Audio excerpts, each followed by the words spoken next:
Volgende op Diepe Waters. Hulle het bevestig, dit is 'n ernstige neurologiese en kardiologiese episode. Dis aklig. Moenie drama queen wees nie, Annelie. Ons het nou tyd daarvoor. Ek is seker jy wil van hierdie plek ontslaa raak. Ek het 'n verkeerde idee gekry, Zelda. Ek sal die plek vir jou koop. Ek het julle gewaarsku, julle wou nie na my luister nie. Ek het probeer om met Skalk te praat. En het dit gehelp? My pa het my daai goed so sweets gevoer, maar dit was my skuld ook. Ek het net aanhou meer en meer van die goed drink. Al het jy my gewaarsku. Ek stel voor, jy bly dadelik stil. Nee.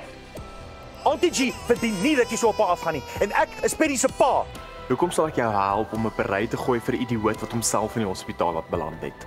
Marco, ons broer is amper dood en jy voel niks.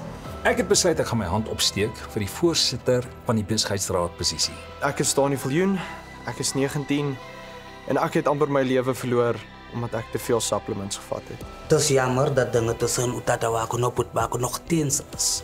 Maar moet dit nie jou responsibility maak nie. Jy weet wat gebeur as al twee kante die touw te hard trek. Dit breek.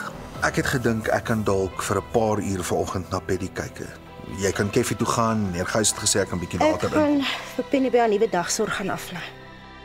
Nuwe dagsorg. Ek is baie meer van 'n besigheidspersoon as jy. Hoe kan jy dit sê?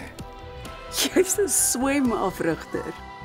Ek het gewag dat jy my kom help kontinue. Dit gesê gaan en toe kom jy nooit.